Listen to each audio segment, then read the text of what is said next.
नमो सिद्धाणं नमो आयर्याणं नमो वज्रायाणं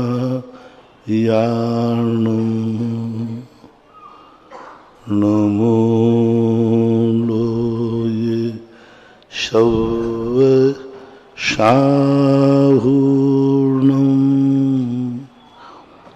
पंच परमेष्टि भगवान की जय। आचार्य श्री गुरुवर कुंद कुंद महाराज की जय। आचार्य श्री गुरुवर विद्यासागर महाराज की जय। परम पूजनीय निर्व्यापक श्रमण मुनि श्री सुधा सागर जी महाराज की। बोले परम पूज मुनि श्री अरह सागर जी महाराज की जय। बोले परम पूज क्षुल्लक गौरव श्री गंभीर सागर जी महाराज की जय। सभी श्रोतागण एवं जिज्ञासु पोत सभी को नमोस्तु करें। नमोस्तु महाराज जी। इच्छामी महाराज जी। इंजीनियर राकेश जैन से विद्यार्थी वसुंधरा नगर दमोह से पूछते हैं, नमोस्तु महाराज जी, मंदिर जी से बाहर निकलते समय घंटा बजाने में क्या कोई दोष है? नहीं बजाना चाहिए, क्योंकि वह घंटा मंगल का सूचक है और मंगलाचरण के रूप में ही उचित माना जाता है। बाद में घंटा बजाने का अर्थ है कोई दुर्घटना, कोई संकेत, कोई सूचना आदि का प्रतीक होता है। तो जो मंगलाचरण यदि प्रवेश में ही होता है तो अच्छा लगता है, ऐसा।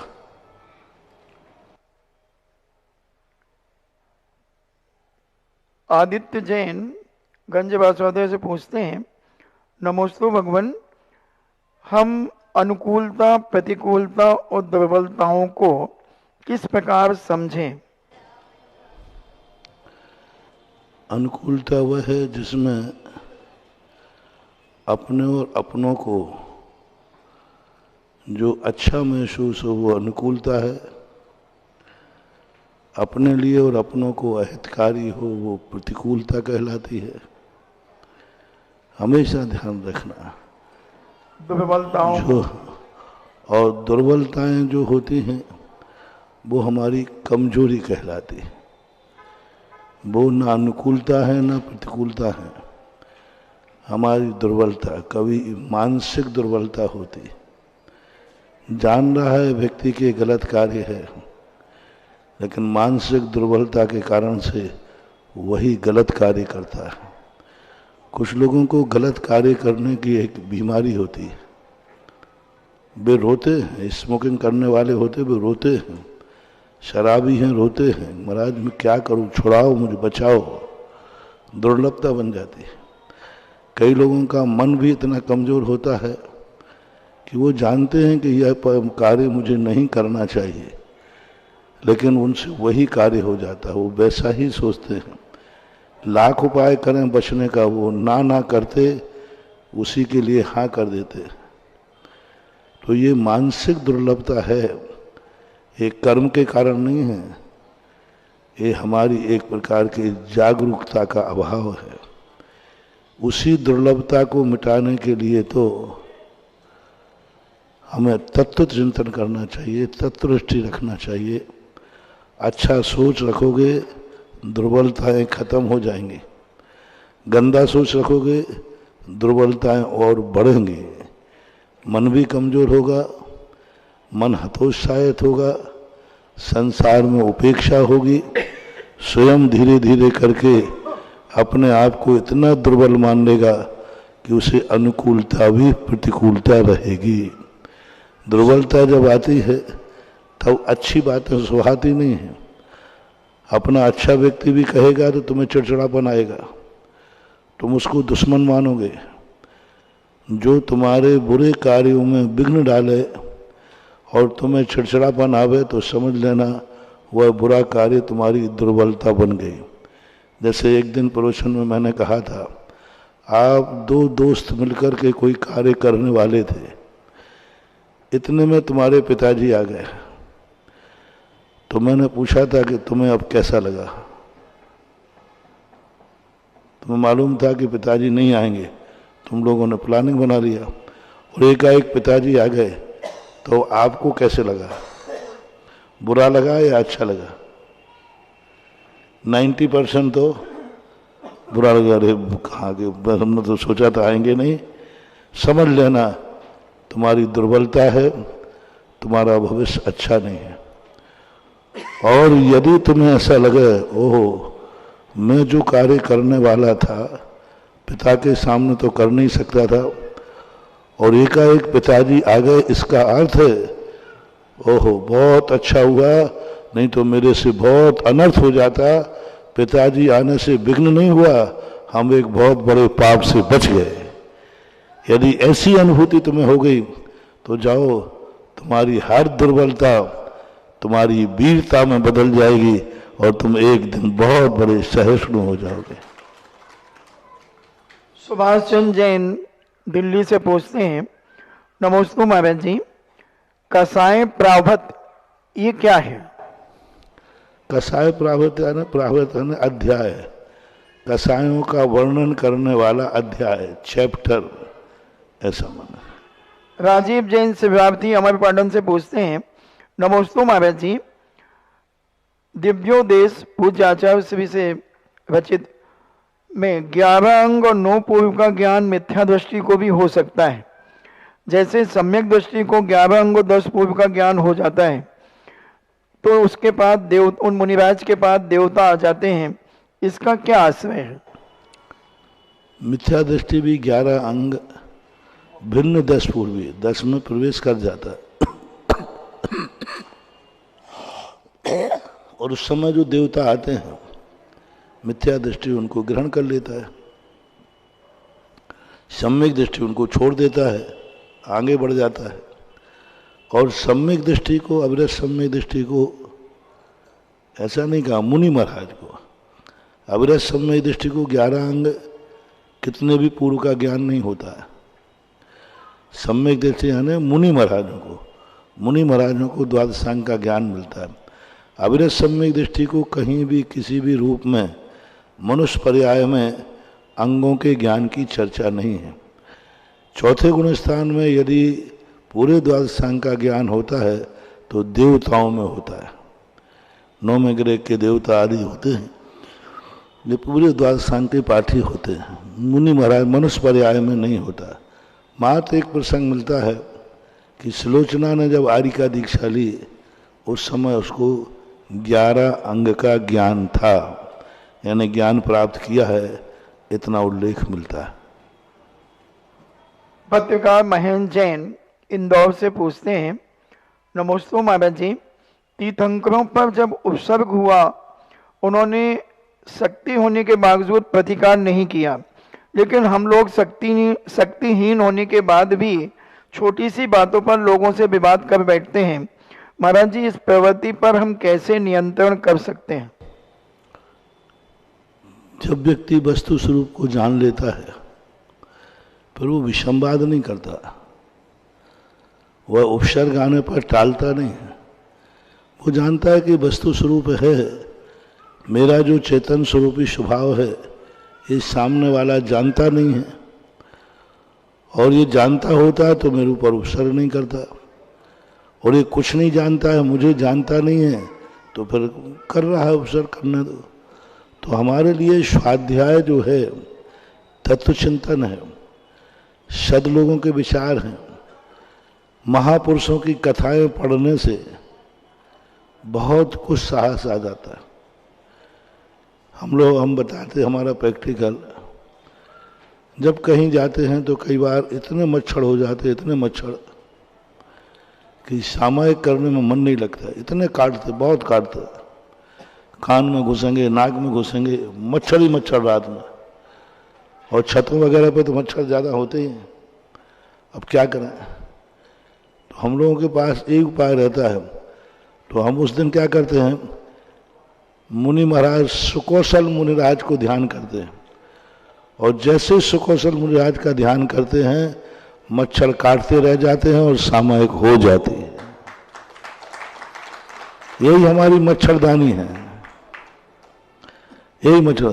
क्योंकि उनको ध्यान करते कि शेरनी लौच लौच के खा रही है, पूरा शरीर लौच दिया, फिर भी ध्यान में बैठे हैं, तो उनसे तो हमें तो मच्छर ही लौच रहे हैं, उन्हें तो शेरनी लौचा था। तो इन महापुरुषों की कहानी पढ़ने से साहस बढ़ता है, विल पावर बढ़ता है।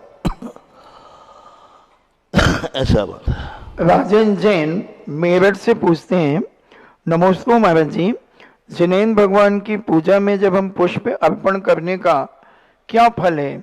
इससे काम भाव विध्वंस होता है या नैवेद्य चढ़ाने से क्षुधा का नाश हो जाता है? दीप चढ़ाने से मोह नष्ट होता है? ऐसा अनुभव मैं तो नहीं कर पाता।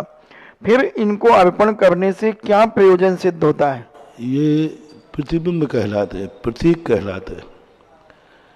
क्योंकि जो पुष्प होता है एक राग का प्रतीक होता है। आप किसी से प्यार करते हैं तो क्या भेंट करते हो? फूल भेंट करते हो। किसी के पास जाते हो तो गुलदस्ता भेंट करते हो। तो गुलदस्ता, फूल, ये प्यार के प्रतीक हैं, राग के प्रतीक हैं। तो इनके लिए प्रतीक होने के कारण से उनको वहाँ समर्पित किया जाता है कि हे भगवान, ये मुझे नहीं चाहिए, ये तो मैं आपके सामने समर्पित करता हूँ, त्याग करता हूँ। मुझे तो वो वीतरागता, निष्काम दशा चाहिए जो आपने प्राप्त की है। ये प्रतीक के रूप में है। जैसे कि दीप है, तो जैसे दीप अंधकार मिटा रहा है, ऐसे हे भगवान ज्ञान दीप हमारे अंधकार को मिटाए। क्षुधा रोग, जैसे क्षुधा से भूख मिटती है, मुझे क्षुधा नैवेद्य नहीं चाहिए, मुझे तो क्षुधा का नाश हो जाए, यही मेरे लिए काफ़ी है। तो जो जो चीज़ें संसार में उपयोग आती हैं, प्रतीक उन्हीं को बनाया जाता है जो हमारे परिचय में आता है, अनुभव में आता है। इसलिए आठों द्रव्य एकदम प्रतीक में आता है सामने। व्यंजन चढ़ाते हुए भी, नैवेद्य चढ़ाते हुए भाव आता है, इनको खा खा करके मैंने जिंदगी बराबर दी तो भी मेरी भूख शांत नहीं हुई। ये तृष्णा की भूख ऐसी है कि कभी शांति नहीं होती है। अतः मुझे यह क्षुधा रोग निवारण करने वाली नैवेद्य नहीं चाहिए है, मुझे तो क्षुधा का नाश चाहिए है। ये प्रतीक कहलाते हैं। यशवंत सिंगई ललितपुर से पूछते हैं, नमोस्तु गुरुदेव, अधिकतर ऐसा सुना जाता है कि जनक नंदिनी सीता माँ और द्रौपदी के कारण रामायण और महाभारत रची गई। क्या इसको अगर हम सकारात्मक तरीके से सोचें कि नारी का सम्मान न करने के परिणाम से रामायण और महाभारत रची गई, तो क्या यह जैन आगम से ठीक है? नहीं, ऐसा कुछ नहीं, घटना है, ठीक है। शुरुआत कोई भी बनी हो, महाभारत द्रौपदी के पहले नहीं था क्या? लाक्षागृह में जब जलाया गया तब तो द्रौपदी नहीं थी। पांडवों को खांड प्रस्थ दिया गया तब तो द्रौपदी नहीं थी। तब तो द्रौपदी का विवाह ही नहीं हुआ था। प्रथम बार जब कौरवों ने पांडवों को लाक्षागृह में जलाया उस समय तो द्रौपदी थी भी नहीं, कुंती माता थी और पांचों पांडव थे।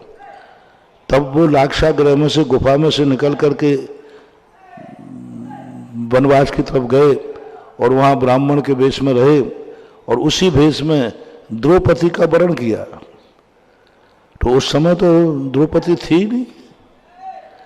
उसके बाद जाकर के जब बंटवारा हुआ द्वारा, जब वो पाकड़े गए, मतलब मिल गए, तो सबने सोचा इनको राज्य दिया, तो खांडप्रस्थ दे दिया।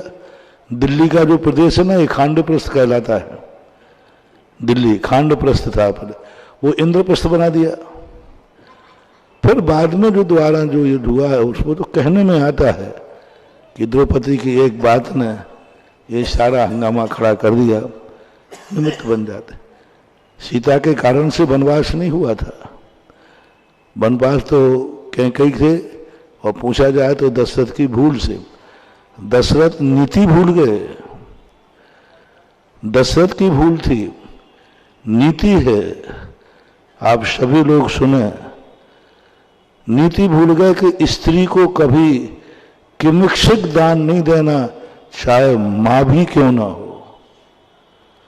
स्त्री जाति को कभी किमिक्षक वरदान नहीं देना, बालक को कभी किमिक्षक वरदान नहीं देना, अपरिचित को कभी किमिक्षक वरदान नहीं देना। ये कहेगा किमिक्षक वरदान नहीं देना। अपरिचित को किमिक्षक वरदान दिया, हस्तिनापुर में 700 मुनियों पर उपसर्ग हुआ। स्त्री को किमिक्षक वरदान दिया तो ये महाभारत हुआ।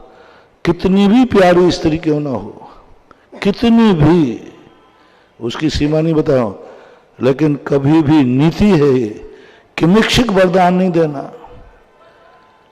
किमिक्षक छूट नहीं देना। ये नहीं देना कि मांग लो क्या मांगना है, इतने ज्यादा नहीं बनना, नहीं तो बेटा वही हाल होगा जो दशरथ में अयोध्या का हुआ। तो ये नीतियां की थी। दशरथ जी वहां नीति भूल गए कि क्षत्रिय कभी स्त्री को किमिक्षक वरदान नहीं देना चाहिए, क्योंकि किमिक्षक वरदान का दुरुपयोग हो सकता है, और वही किया। उस किमिक्षक वरदान का दुष्परिणाम था। तो भूल होती है, ठीक है। राम और रावण युद्ध में विदेही निमित्त बने, उसमें विदेही की कहाँ गलती थी? बस इतनी सी गलती थी कि लक्ष्मण जी को वहां से हटा दिया। लक्ष्मण जी ड्यूटी पर थे, रामचंद्र जी हिरण के पीछे गए थे, तब लक्ष्मण नहीं जा रहे थे, तो उनको बहुत अश्लील मतलब तीखे शब्द कहे, तब लक्ष्मण को जाना पड़ा। बस इतनी सी गलती थी। दूसरी गलती थी कि रेखा का उल्लंघन नहीं करना चाहिए था, बाकी तो कोई गलती थी नहीं। तो एक निमित्त बनाए जाते हैं, पूर्णतः इन्हीं के ऊपर आरोपित नहीं किया जा सकता। भवनलाल पूछते हैं, राठौर, नमोस्तु महाराज जी, अलौकिक पान भोजनानी पंच, तो ये अलौकिक पान से क्या संबंध है? आलोकित है, अलौकिक नहीं। आलोकित पान भोजनानी, आलोकित यानी सूर्य के प्रकाश में खान पान करना चाहिए। प्रकाश में नहीं, सूर्य के प्रकाश में। नहीं तो तुम तो कहो लाइट जला रही है तो हम प्रकाश में तो खा रहे हैं। कई लोग कहते हैं महाराज जी पहले लाइट नहीं थी इसलिए रात्रि मना किया गया, अब तो लाइट है रात में खाना। नहीं, इस लाइट में सबसे ज्यादा जीव आते हैं। आप देखना, थोड़ी सी लाइट जला दो बरसात में, देखना हजारों जीव 5 मिनट में आ जाते हैं। सूर्य के प्रकाश में जीव नहीं आते बल्कि भागते हैं। इसलिए आलोकित यानी सूर्य के प्रकाश में ही भोजन करना चाहिए। बीके जैन कुरुक्षेत्र हरियाणा से पूछते हैं, नमोस्तु महाराज जी, पूज्य मुनिराजों को नमोस्तु कहते हैं, क्षुल्लक एलक को इच्छामी तथा आरिका जी को बंदामी कहते हैं, तो ऐसा क्यों कहा जाता है? नमोस्तु क्यों नहीं कहा जाता? अभिवादन के जो शब्द होते हैं ये रूढ़ होते हैं। जैसे आप लोग पहले नमस्ते कहते हो, पहले जोहार चलता था, जोहार वंचना, जय जनन चल गया, तो ये रूढ़ अर्थ कहलाते हैं कि लोग पूर्वज बना देते हैं कैसे हम अभिवादन करें। इसी प्रकार यहाँ नमोस्तु शब्द जो है एक सबसे बड़े पूज्य भगवान के लिए, गुरुओं के लिए प्रयोग किया गया। वंदामी शब्द जो है आज वर्तमान में आरिका को प्रयोग है, हालांकि आगम में कहीं भी आरिका को वंदामी नहीं लिखा। किसी भी शास्त्र में कहीं भी मुनियों को नमोस्तु तो लिखा है, आरिकाओं को वंदामी शब्द का प्रयोग नहीं किया गया।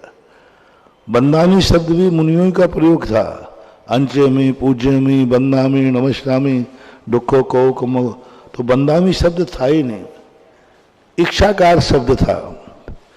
मुनियों को नमोस्तु, वंदामी और बाकी सबको आरिका एलक शुल्लक को इच्छाकार। अब थोड़ा सा आरिकाओं का उपचार से, महाव्रत होने से, अब वर्तमान में जो कब से चला बंदामी शब्द कहना हारिकाओं को कब से चला? आगम में तो किसी हारिका को बंदामी नहीं लिखा। प्रथमान लोगों कई हारिकाएं मिली, लोग वंदना करने भी गए लेकिन बंदामी करके नमस्कार किया हो ऐसा कोई बात नहीं मिली। लेकिन अब वर्तमान में रूढ़ परंपरा चल रही है, बंदामी शब्द कहते हैं आप लोग क्या तुरंत समझ जाते हो? हारिका है। तो अब चल रहा है, इसमें कोई दोष नहीं है, क्योंकि ये रूढ़ अर्थ कहलाते हैं। हम सब ने मिलकर के तय कर लिया कि भाई इस अभिवादन में अपन इस शब्द का प्रयोग करेंगे, ठीक है, ऐसा कोई बात नहीं। सुषमा जैन इंदौर, अजमेरा इंदौर से पूछती हैं, नमोस्तु महाराज जी, हम लोग माला किस तरह की माला जप सकते हैं? हाथों से भी जप सकते हैं क्या? शास्त्रों में, प्राचीन परंपरा के शास्त्रों में जपने के लिए माला का कोई उपयोग नहीं किया गया। मालाओं का उपयोग बहुत बाद में आया। जाप की माला तो थी, माला तो अनादिकाल से रही है। पहनने की माला, रत्नों की माला, माता के 16 स्वप्नों में माला आती है, माला तो है। लेकिन जपने के लिए माला शब्द का प्रयोग कहीं शास्त्रों में कोई का ऐसा मिला नहीं। बाद में जाकर के जब भट्टारकों का विशेष रूप से प्रभाव रहा, उन लोगों ने जरूर मालाओं को, नाना प्रकार की मालाओं का, सूत की माला का वर्णन, रत्नों की माला का, फिर बहुत सारी बातें आई। तो इसलिए मालाएं फेरने के लिए फेर सकते हो, कोई बाधा नहीं है। लेकिन सबसे पहले तो हमारे यहाँ श्वासोश्वास से माला की बात आई। अपनी श्वासों से माला फेरो आते जाते समय। जैसे नव श्वास लेते हैं तो नमो रिहंताणम, श्वास छोड़ते हैं तो नमो सिद्धानम, श्वास लेते हैं तो नमो आयरियाणम, श्वास छोड़ते हैं तो नमो वज्रायाणम, श्वास लेते हैं तो नमो लोये और छोड़ते हैं तो सभ्य साहूणम। ये 3 श्वासोश्वास में, 3 लेना और 3 छोड़ना, इन 3 श्वासोश्वास में नमोकार मंत्र का जाप होना चाहिए कायदा से। कायदा ये, बस कुछ नहीं। श्वास चल रही है, उस पर नमोकार मंत्र डाल दो। फिर उसके बाद उंगलियों पे फेरने की परंपरा आई, उंगलियों से ये गिनने की। फिर इसके बाद मालाओं की परंपरा आई। वर्तमान में एक बहुत बड़ी कमी देखने आ रही मंदिरों में, माला का प्रसंग आया। सूत की माला है। मंदिर में अशुद्धि 3 चीजों से होती है। ये जो मालाएं होती है ना, ये सबसे ज्यादा अशुद्ध करती हैं। कपड़े की माला है, उसी माला को पैंट शर्ट वाले ने फेर लिया, उसी माला को धोती दुपट्टा वाले ने फेर लिया। अब धोती दुपट्टा वाला 16 का है, लेकिन उसी माला को छू लिया, और वही माला को धोती दुपट्टा वाले छू लेते। तो ये सूत की मालाएं मंदिरों में नहीं होना चाहिए। इनसे सबसे ज्यादा मंदिरों में अशुद्धि हो रही है, क्योंकि वे कभी धुलती तो है ही नहीं, सब छूते रहते, दोनों छूते। दूसरी अशुद्धि होती है अचार से, ये पलासना। ये जितने पलासन हैं मंदिरों में, माली उठा रहा है, आप भी उठा रहे हैं, और 16 वाला भी उठा रहा है। तीसरी अशुद्धि होती है जिनवाणी में, कपड़े की जिल्द वाली जिनवाणी, जिसमें पहले को लाल जिनवाणी चलती है कपड़े वाली, अब वो कभी धुलना तो है ही नहीं, सभी छूते हैं। तो इन 3 के माध्यम से बहुत बड़ी अशुद्धि होती है, और ये तीनों चीजें हटना चाहिए। मालाएं आप रखें तो मोतियों की माला, किसी की माला रखते हैं, रखें। पलासना भी आजकल प्लास्टिक आदि के भी चल गए, और नहीं रखें तो नहीं करना चाहिए। और जिनवानी भी आज कपड़े की ना अपेक्षा करके सामान्य करना चाहिए। तो मंदिर के आप 16 के कपड़ों में अशुद्धि का कई बार विकल्प आता है, ये सावधानी होना चाहिए मंदिरों में। और मालाएं इतनी मैली हो जाती हैं, उसमें असंख्यात समूह संजीव पड़ जाते। आपने मालाएं फेरी, आपका पसीना आ गया, लगेगा पसीना मैली होगी, अब जैसे मैंने पसीना हो गया उसमें सम्मूषण जीवों की उत्पत्ति हो जाएगी, और चूंकि धागा के होने से कोई बीमार व्यक्ति फिर गया और उसी को आपने फेर दिया तो जाएगा नहीं। इसलिए मोती आदि की जो मालाएं होती हैं कोई ज्यादा महंगी नहीं पड़ती, स्फटिक की है, मोती की है, अथवा नकली मोती की पहन लो शुद्धि की अपेक्षा, तो कम से कम उसमें अशुद्धि नहीं आएगी और वे गंदी भी नहीं होती हैं, साफ बनी रहती हैं। इतना ध्यान माला के संबंध में जरूर रखना चाहिए। प्रवीण जैन चेन्नई से पूछते हैं, नमोस्तु महाराज जी, चेतन मन, अवचेतन मन और अचेतन मन के बारे में समझाने की कृपा करें। चेतन जो मन होता है उसे उपयोग कहते हैं। ज्ञान, जब हमारी ज्ञान चेतना मन की तरफ जाती है तो चेतन मन कहते। अवचेतन मन कहलाता है जब व्यक्ति मूर्छित हो जाता है, जब व्यक्ति अपनी धारणा आदि शक्ति खो बैठता है उसे अवचेतन मन कहते हैं। अचेतन मुंह कहलाता है जो हृदय में 8 पाखुड़ियों वाला एक कमल दल होता है, जिसका आलम्बन लेकर के व्यक्ति विचार करता है। तो पुद्गल वर्गणाओं से हृदय के मध्य में 8 पाखुड़ी बने हुए को अचेतन मन कहते हैं।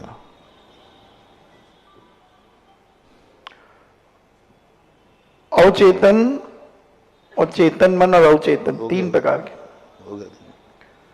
वैभव काला सूरज से पूछते हैं, नमोस्तु महाराज जी, क्या हम वर्तमान में हम श्रावकों के भी कोई गुणस्थान आदि होते हैं?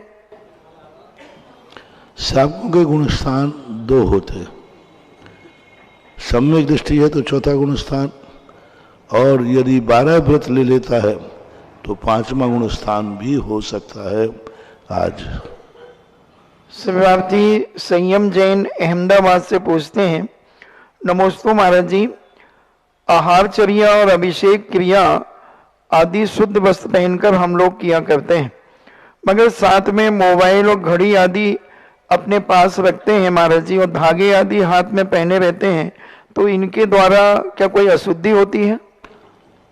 मोबाइल आदि रखना नहीं चाहिए, क्योंकि विकल्प के कारण बनते हैं। लेकिन अशुद्धि तो नहीं कहूँगा, क्योंकि एक प्लास्टिक जैसा है, तो अशुद्ध तो नहीं कहूँगा, लेकिन नहीं रखना ही श्रेष्ठ है, ऐसा माना जाए। श्रीमती सोनल जैन अहमदाबाद से पूछती हैं, नमोस्तु महाराज जी, रात के समय किसी मृतक व्यक्ति का अग्नि संस्कार क्यों नहीं किया जाता? क्या भूत प्रेत की बाधा आदि का डर रहता है? नहीं, उसमें कई कारण होते हैं कि रात्रि में एक तो अनेक प्रकार की हिंसा आदि का विकल्प होता है। मरघटों के अंदर रात्रि में आसुरी शक्तियों का प्रभाव होता है, नकारात्मक स्थितियां बनती हैं, और रात्रि में पापी जीवों की शक्तियां जागती हैं।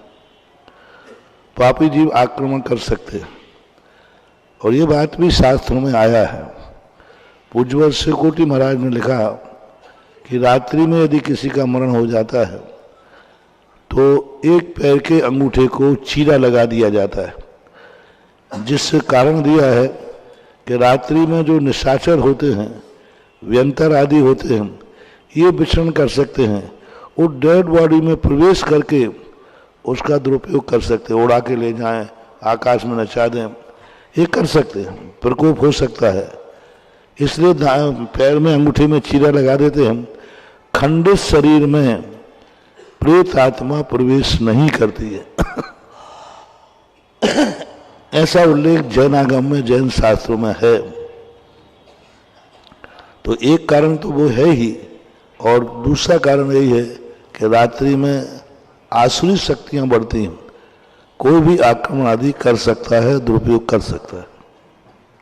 आशीष जैन अहमदाबाद से पूछते हैं, नमोस्तु महाराज जी, यदि कोई व्यक्ति बीमार व्यक्ति के लिए,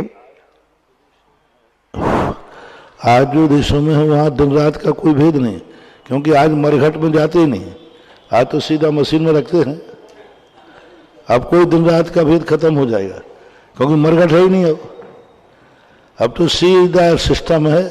अपने एक ऑफिस मतलब बंद हॉल है, उसमें एक मशीन रखी हुई है, सीधा रखो, उसमें से ले जाए चले जाए। तो आज ये सब व्यवस्थाओं का कोई मूल्य नहीं रहा। आशीष जैन अहमदाबाद से पूछते हैं, नमस्ते महाराज जी, यदि किसी बीमार व्यक्ति के लिए रोज सभी परिवार के लोग प्रार्थना करते हैं, रोज शांति धारा में नाम भी लिया जाता है, रोज नमोकार मंत्र का पाठ होता है, फिर भी वह व्यक्ति की मृत्यु हो जाती है, तो क्या मंत्र के प्रभाव से व्यक्ति को अच्छी गति मिलती है? मिल सकती है, यदि उसकी अनुमोदना है, यदि उसको ये खुशी है कि कोई बात नहीं, मैं बच नहीं सका तो कोई बात नहीं, लेकिन कम से कम धर्म ध्यान करके तो मर रहा हूं। शांति धारा से मैं बच नहीं सका, लेकिन शांति धारा करके तो मर रहा हूं। यदि ऐसा परिणाम उसको आ जाता है तो सदगति की संभावना पूरी रहती है। राजीव जैन हमारे पाटन से पूछते हैं, नमस्ते महाराज जी, भाव शुद्ध केवली और शुद्ध केवली में क्या अंतर है? भाव शुद्ध केवली का अर्थ होता है शुद्ध उपयोगी, जो सप्तम गुण स्थान से ऊपर अपने आत्म ध्यान में लीन रह करके प्राप्त करते हैं, वो भाव शुद्ध केवली। द्रव्य शुद्ध केवली का अर्थ होता है वो भी भावलिंगी हैं, लेकिन शुद्ध उपयोग की प्रधानता न होकर के शुभ उपयोग की प्रधानता है।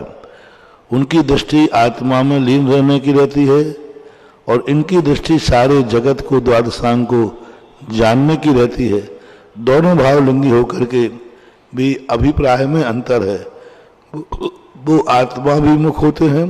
ये लोयप दीवैरा, पूज्यवर कुंद स्वामी ने शब्द दिया, ये लोक के दीपक बनकर सृष्टि के रहस्यों को खोलते हैं।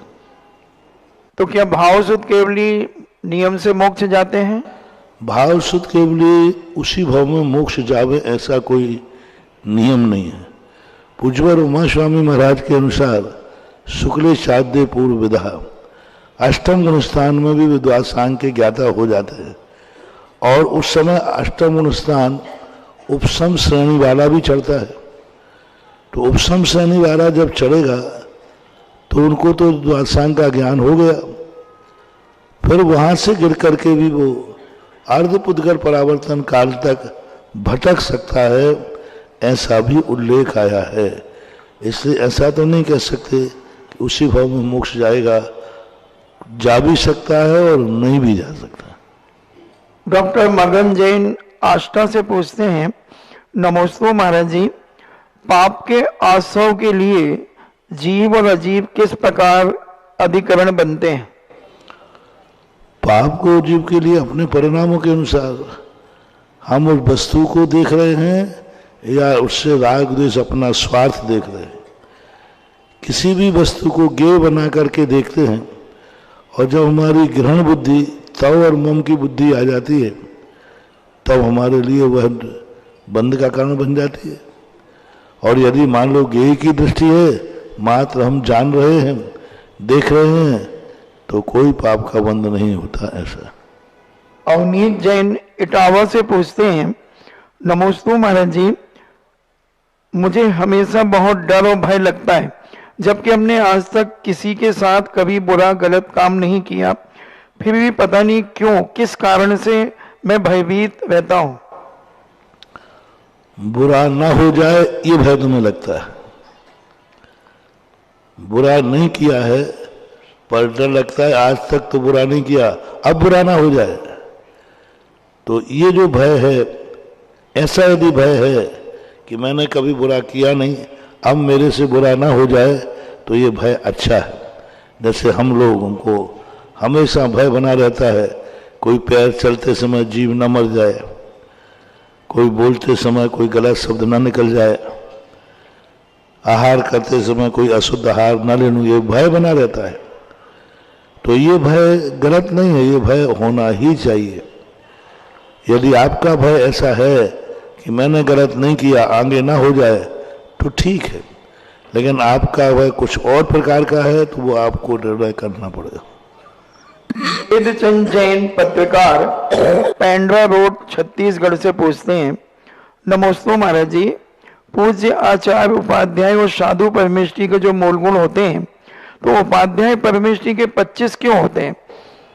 जब वो मुनि महाराज हैं फिर उनके 25 मूल गुण क्यों, और साधु परमेष्ठी के 28 होते हैं, आचार्य के 36 होते हैं? जो मूल स्वरूप से ऊपर मूल गुण होते हैं एक सिंबॉलिक होते हैं, यानी एक पहचान है, हम कैसे अलग करें, कैसे हम उनकी विशेषता बताएं।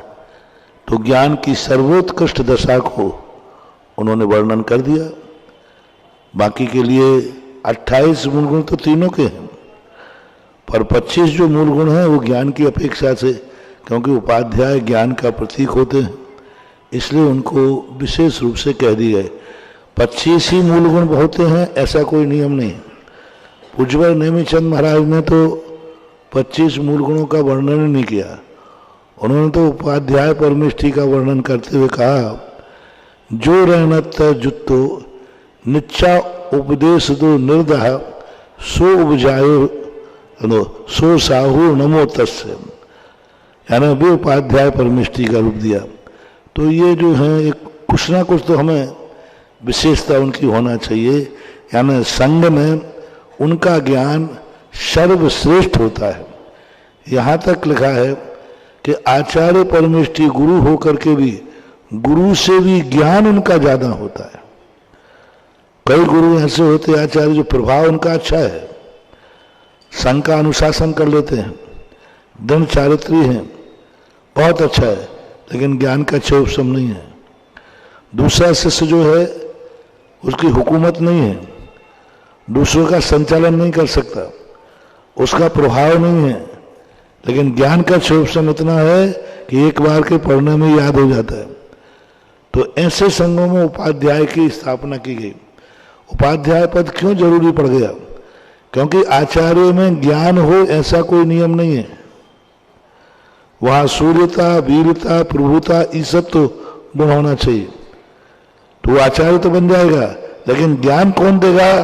तो फिर उपाध्याय पद की स्थापना की, जो ज्ञान में गुरु से भी अधिक उनका ज्ञान होता है, वो उपाध्याय परमेष्ठी बनते हैं।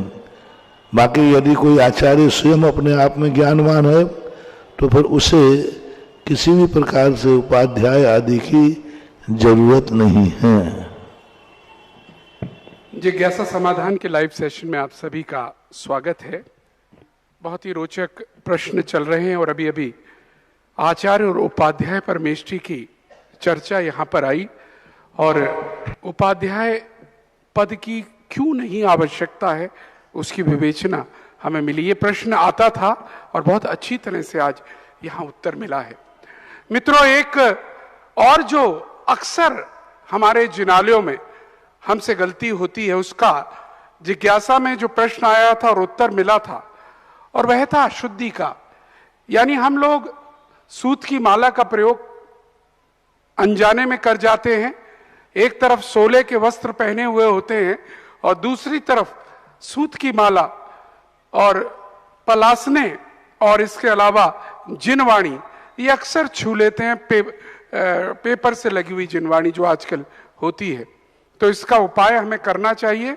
प्लास्टिक रैपिंग करके हमारे यहाँ पर जिनवाणी रहे, अगर पढ़ने की आवश्यकता है उस अभिषेक पाठ करते वक्त, पूजा करते वक्त, तो वो होनी चाहिए।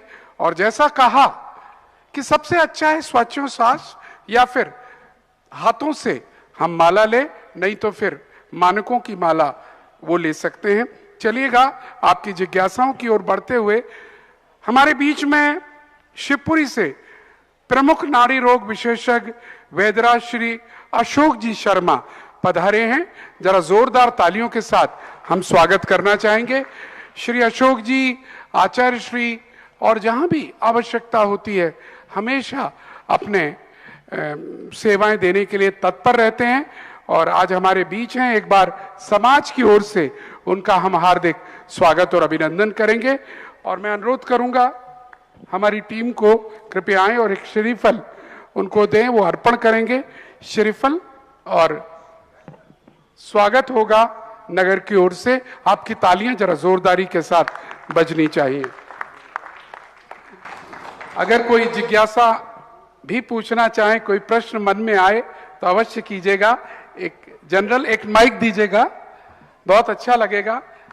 वैसे तो आपको सौभाग्य मिलता अनेक मुनियों के पास, आचार्यों के पास जाने का, लेकिन आज जिज्ञासा समाधान में आप हैं।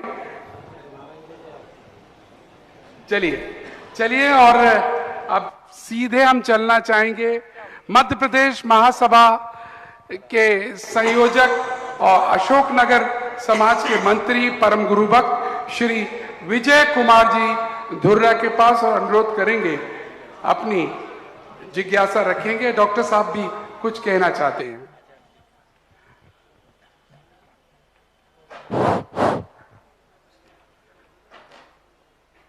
हमारे परम गुरुवर और परमादरणीय भी और परम गुरुवर और संत शिरोमणि यथा नाम तथा गुण सुधा, और उसमें भी सागर, जो सागर का मतलब कभी खत्म न होने वाला अमृत, जो हमारे आपके बीच में, जिसको कहते हैं दे धरे भगवान, क्या बात है, जय हो। जिसको हम और आप आज ये सोच रहे हैं कि हम तो सुधा सागर जी महाराज से कभी भी मिल लेंगे, कभी भी मिल लेंगे। अरे ये आपका योग है। इस आगरा में करोड़ों आदमी बैठे हुए हैं ऐसे आसपास के क्षेत्र से, और ये केवल आप ही का योग है कि जिनमें से छट छट करके आपका योग है तो आप आए। क्या बात है, बहुत हाँ। इसके साथ साथ मैं अपने मुंह से कहूंगा कि महायोग मेरा भी है। हाँ, जो सीपुरी से मैंने पूछो इनको 2-3 बार ये कहा था कि मुझे नहीं जाना है, परेशान हो गया हूँ। एक आर्य का है आदरणीय शकलमती माता जी जो पिंडरई, तो उनको देख के आया। एक दिन पहले स्वस्ति भूषण माता जी थी, राजस्थान से आई हुई थी यहाँ उसके सोनागिरी में, और एक लक्ष्मी भूषण माता जी, उनको भी देख के आया था। और यहाँ आरसमती माता जी का भी ऑर्डर लगा हुआ था, तो आज जा नहीं पाया हूँ। लेकिन सबसे बड़ा योग ये रहा, क्यों कि मुझे दर्शन मिल रहे थे, अंदर से उत्कंठा हो रही थी कि मैं प्रभु के पास कैसे पहुंचूं। मेरे पास व्यवस्था नहीं थी आने की, और तब तक ये सोच रहा हूं, तब तक एक बहन का फोन आता है कि तुम्हें महाराज जी को देखने आना है। तो मैं अंदर से हुल फुला गया। क्यों कि मैं जहर हूं हकीकत में, अपने मुंह से कह रहा हूं कि मेरी अक्सर जाने की इच्छा कम होती है, लेकिन इनके अंतर्गत तो जहां गरल सुधार करे मिताई, जहां जहर और अमृत। क्या बात है, क्या बात है, जरा तालियां बजा दीजिए। तो सुधा के में विलय होने के कारण जहर भी अमृत हो जाता है।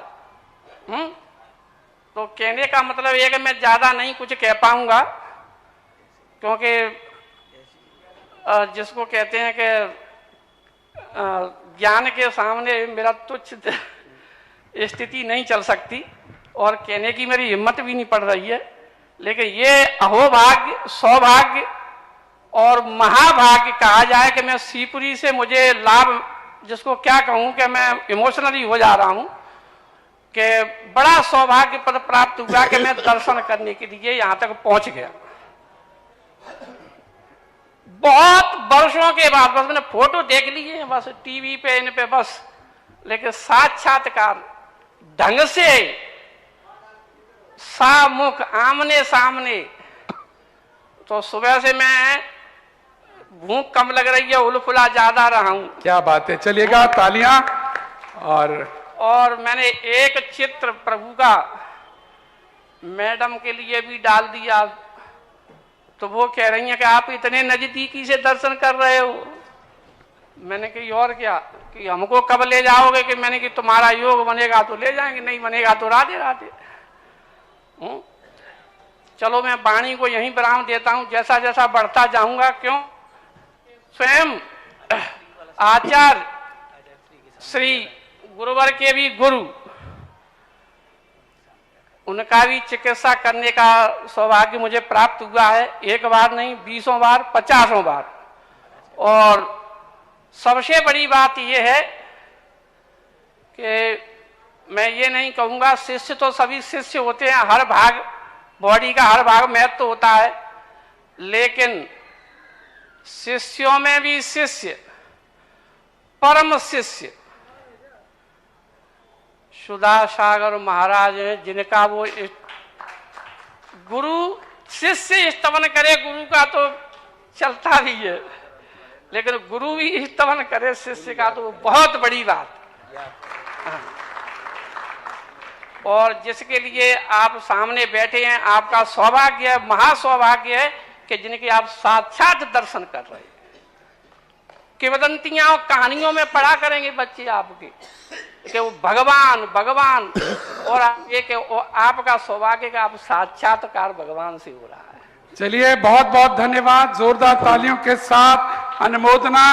और अब आदरणीय विजय कुमार जी धुर्रा अशोकनगर से अनुरोध करेंगे, अपनी जिज्ञासा यहाँ पर रखेंगे। नारी रोग विशेषज्ञ आदरणीय डॉक्टर साहब के साथ आने का सौभाग्य रहा। परम पूज्य आध्यात्मिक संत निर्यापक श्रमण मुनि पुंगव सुधा सागर जी महाराज के पावन पुनीत चरणों में बारंबार नमोस्तु नमोस्तु। अरह सागर जी महाराज के चरणों में नमोस्तु। परम पूज्य गंभीर सागर जी महाराज के चरणों में बारंबार नमन नमन नमन। परम पूज्य गुरुदेव, आज ऐसा पावन दिवस है जब इस धरती के देवता परम पूज्य आचार्य भगवान का 52वां आचार्य पद दिवस है, और आपके श्री मुख से ऐसे ऐसे संस्मरण आचार्य भगवान और आचार्य ज्ञान सागर जी महाराज को लेकर सुने हैं।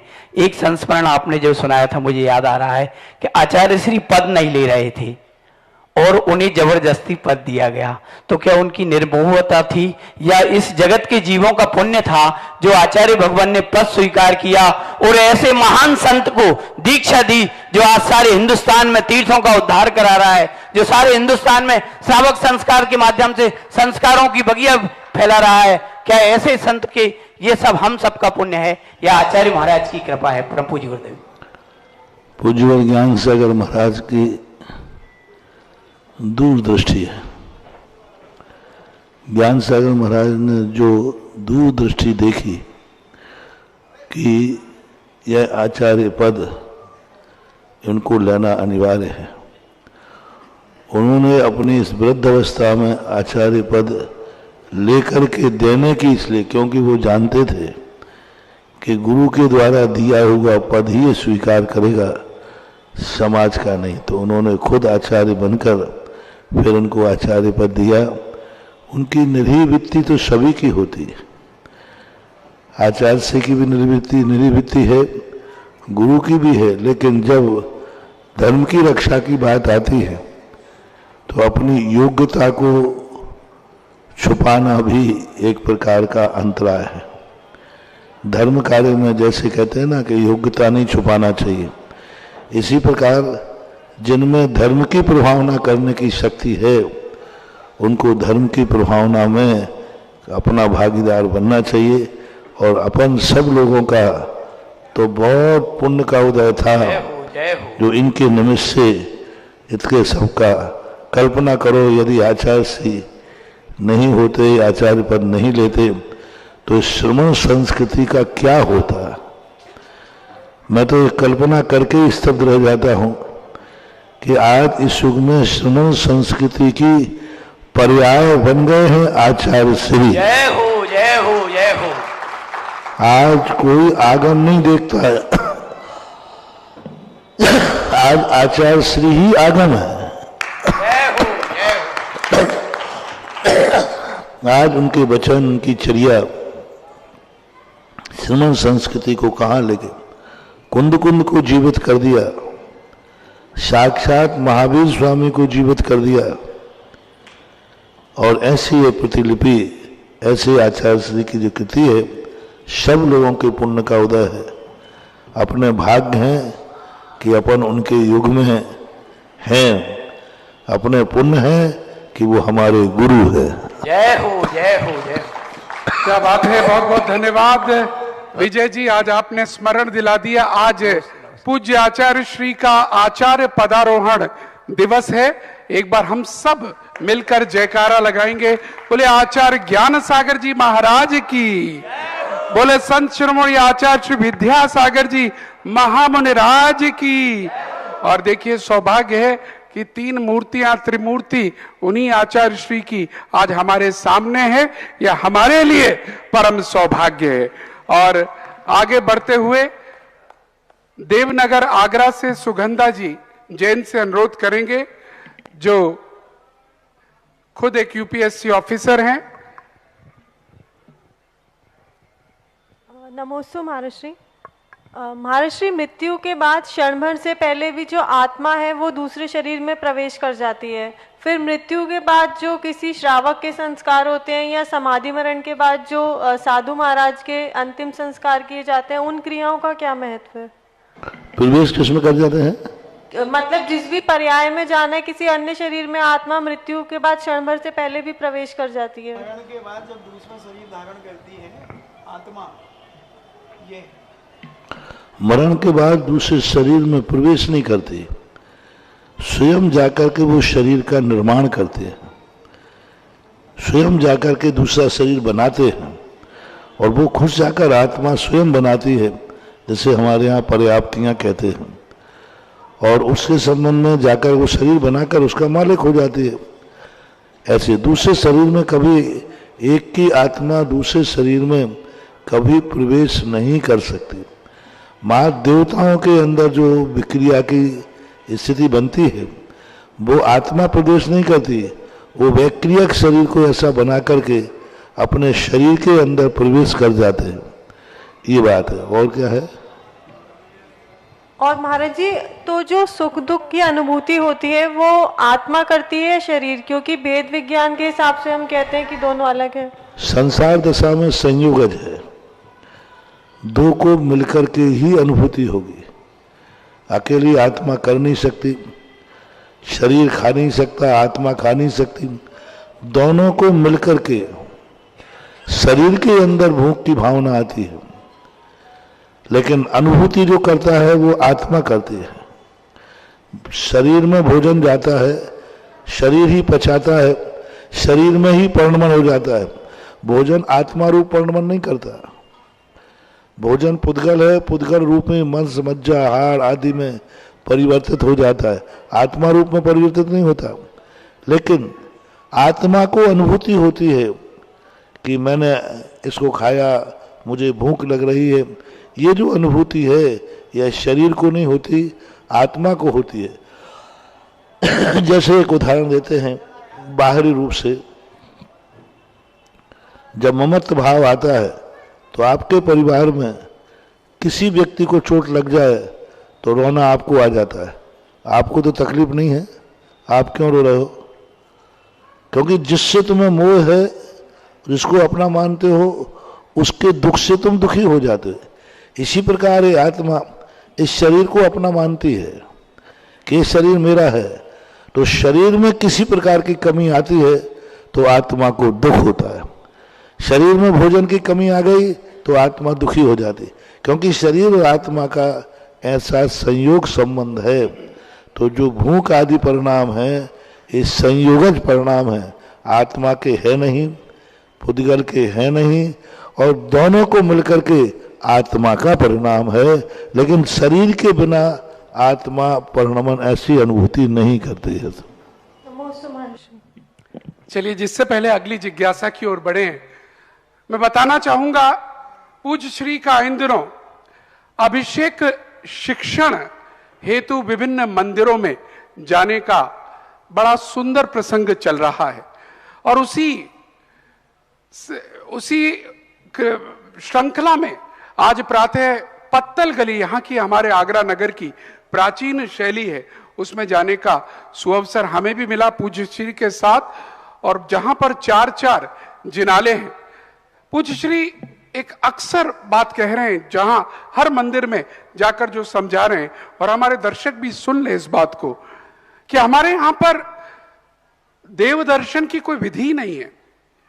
हम भी सुनकर चौंके जब पहली बार बोले।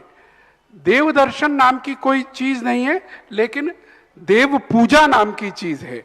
और देव पूजा बिना अभिषेक के पूर्ण नहीं होती, इसलिए अभिषेक अनिवार्य है।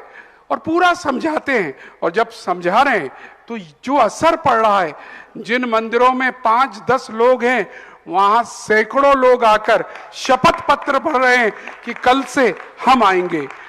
और यही नहीं, एक पूरी अभिषेक विधि है, पूर्ण रूप से किस तरह से अभिषेक करें, और बिना दान के अभिषेक ना करें, बिना दान के कभी शांति धारा ना करें, ये सारी बातें समझा रहे हैं। उसी प्रक्रिया में हर मंदिर में जाकर जब वहां के लोगों को ये बात बताते हैं और कहते हैं प्रथम व्यक्ति जो आकर अभिषेक करना चाहेगा वो महायज्ञ नायक कहलाएगा और उसको दान देना होगा। हमें आश्चर्य हुआ, और 1 वर्ष में 1 बार दान देना होगा। हम चले आ रहे हैं पीछे से मंदिरों में देखते हुए, हम सोच रहे हैं क्योंकि आगरा में ये पद्धति नई है, अन्य स्थानों पर, राजस्थान में पूरे में हो रही है, बुंदेलखंड में अनेक स्थानों पर हो रही है, लेकिन उत्तर प्रदेश में बहुत कम ही स्थानों पर हो रही है। हमें बड़ी प्रसन्नता है, जब महायज्ञ नायक की बात आई तो लोग बड़ी बड़ी बोलियां लेकर, लाखों रुपए की बोलियां लेकर महायज्ञ नायक बन रहे हैं। जब यज्ञ नायक की बात आ रही है तब भी बड़ी बड़ी बोलियां लेकर आगे बढ़ रहे हैं। इसका जब उन्हें गौरव पता चल रहा है, हमने आज आमंत्रित किया हुआ था, आज हम 4 जिनालों में गए थे, उन सबके महायज्ञ नायक, मेरे पास केवल एक का नाम यहां पर आया है, नाम बोलूंगा, शीतलनाथ दिगंबर जैन मंदिर गुदरी मंसूर खां के श्रीमान सुभाष जी, वकील साहब दिनेश जी, वैभव जी, प्रशांत जी, सुरेश जी, राकेश जी, राजेश जी, मनोज जी, ये सभी आ जाइएगा। और रविंद्र कुमार जी, पंकज जैन दूसरे जो महायज्ञ नायक बने थे, और यज्ञ नायक श्री अशोक कुमार, सुंदरानी गली, प्रमोद जी, सुंदरानी गली, ये आ जाएं। और अजय कुमार जी और मनोज जी जो महायज्ञ नायक हमारे पत्तल गली मंदिर के बने थे, वो भी यहाँ पर आकर श्रीफल ले लें। यज्ञ नायक कौन थे? श्रीमान राजेश जी जैन और अजित कुमार जी जैन, आप सब आ जाएं। और राजेश जैन, मनीष जैन नायक, सब लोग श्रीफल लें। और वीरेंद्र कुमार जी, सब आकर यहाँ पर श्रीफल अर्पण करें, और आप सब जोरदार तालियों के साथ स्वागत कीजिएगा। कल ये सब लोग माला मुकुट लगाकर तैयार रहेंगे, क्योंकि पूज्य श्री कल विधिवत महायज्ञ नायक, यज्ञ नायक और श्रावक श्रेष्ठी, उन सबको अभिषेक विधि संपन्न अलग अलग मंदिर, अलग अलग जिनालों में जाकर कराएंगे। मैं अनुरोध करूंगा हमारी अनिल जी, शास्त्री जी, सभी का स्वागत करें, नरेंद्र जी, सभी का स्वागत करें। और इसी श्रृंखला में अगला नाम अब हम पुकार रहे हैं, श्रीमान विमल चंद जी, बुखारिया, चांदलेरी, अहमदाबाद, कृपया आइएगा और अपनी जिज्ञासा करिएगा। एक महिला यहां से आ जाए, कोई भी महिला आ जाए। नमोस्तु महाराज श्री, नमोस्तु मुनिश्री, नमोस्तु नमोस्तु नमोस्तु। हे मुनिराज, हमारे पंच कल्याण प्रतिष्ठा में या विधान में पूजन द्रव्य सामग्री देने से क्या फल मिलता है?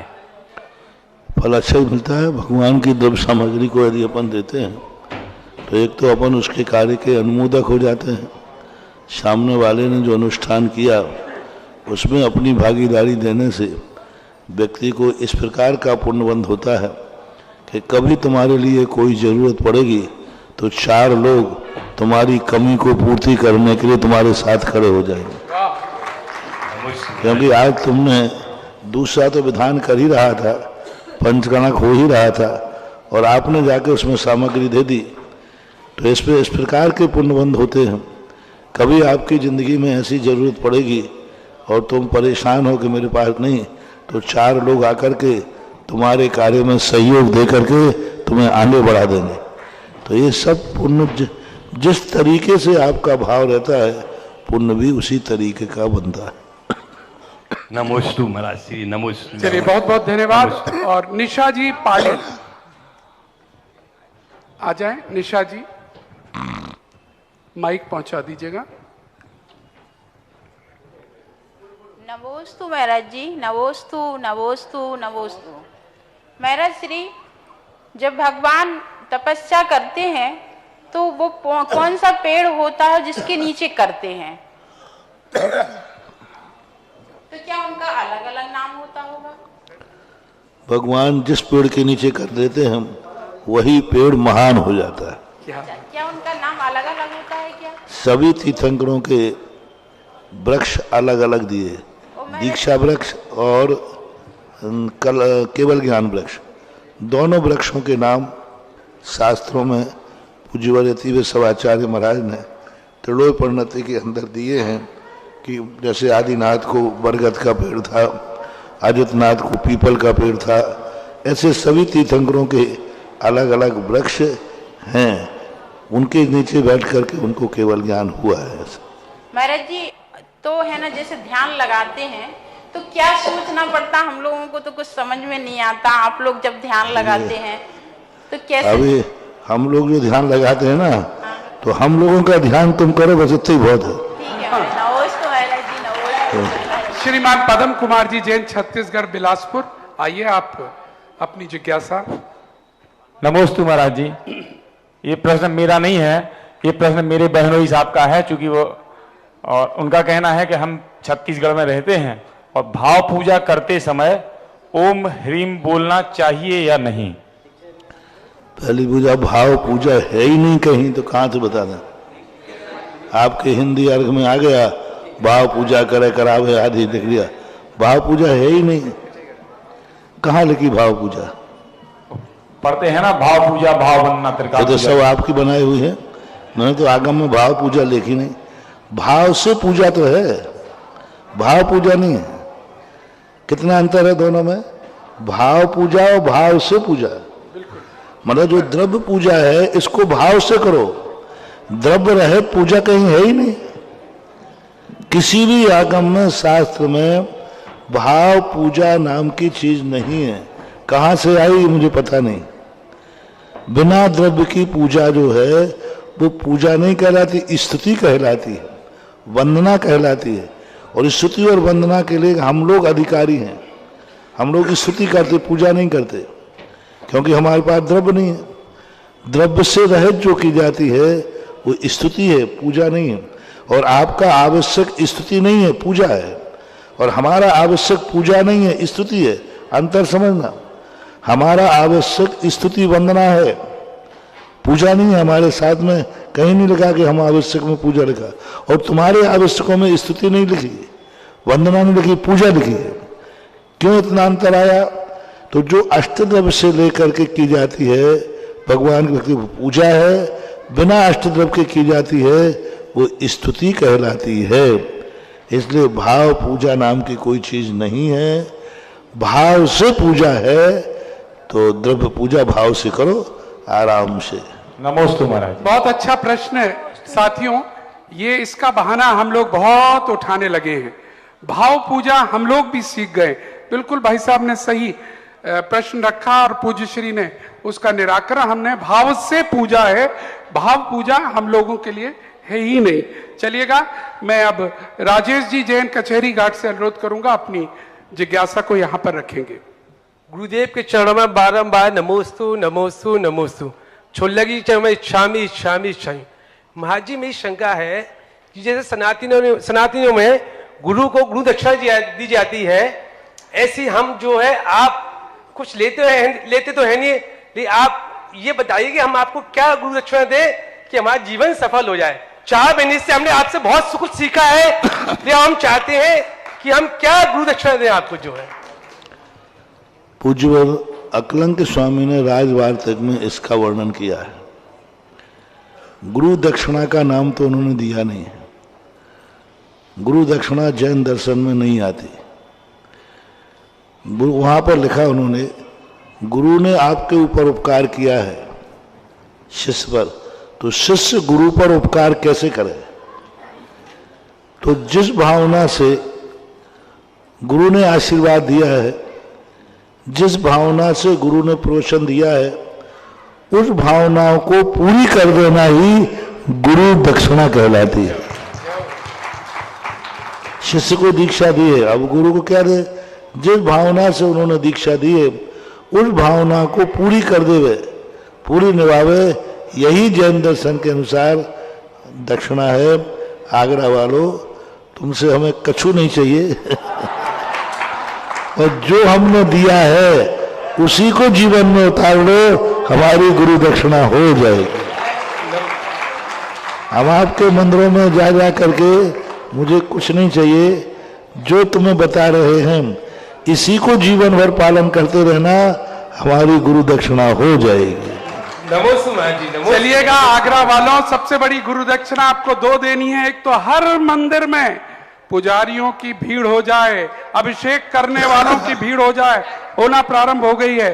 और दूसरा, हर घर लोकोदय की रचना में अपना सहयोग दे, जो दे सकता है वो दे, क्योंकि लोकोदय हमें बनाना है, आचार्य श्री को लाना है।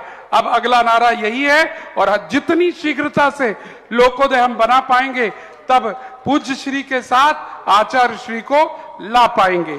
चलिएगा, यहीं पर आज की इस जिज्ञासा समाधान को समापन की ओर ले जाते हुए आरती का प्रसंग लाना चाहते हैं। कौन सौभाग्यशाली होगा जिन्हें मौका मिलेगा मंच पर आकर आरती करने का? 11,111 रुपए मात्र में वो व्यक्ति, वो परिवार जिनके भी भाव हो, वो यहाँ पर आकर आरती कर सकते हैं। 11,111 रुपए मात्र में। जिनका भी सौभाग्य रहो, एक नाम आ गया अहमदाबाद वालों का। हाँ, आइएगा, अहमदाबाद वाले हमारे बीच में आ गए हैं। श्रीमान विमल चंद जी, बुखारिया परिवार आ चुका है। और भी अगर किसी परिवार की भावना हो कि यहाँ मंच पर आकर हमारे भाव हैं आरती करने के, 11,111 रुपए में वो परिवार आ सकता है। अहमदाबाद से पधारा हुआ पूरा परिवार यहाँ पर आ जाए। दूसरा, कोई भी परिवार अगर यहाँ मंच पर आना चाहता है तो कृपया करके हमें हाथ उठाकर 11,111 रुपए मात्र में उन्हें सौभाग्य मिल सकेगा। कल पूज्य श्री प्रातः 6:30 बजे यहाँ से पुनः पत्तल गली की ओर पधारेंगे। सबसे पहले जो जिनालय पड़ेगा वो पड़ेगा सेठ बिहारी लाल जी धर्मशाला वाला जिनालय, शीतलनाथ जी दिगंबर जैन मंदिर, उस पर जाएंगे। उसके बाद चंदा प्रभु दिगंबर जैन मंदिर, उसके बाद काला महल स्थित दिगंबर जैन मंदिर, और अंत में पत्तल गली दिगंबर जैन मंदिर। वहां सारी प्रक्रिया करके प्रवचन भी आयोजित करने का। हाँ, एक ही आरती, और किसी का भाव तो नहीं है। चलिएगा, आरती प्रारंभ कीजिएगा।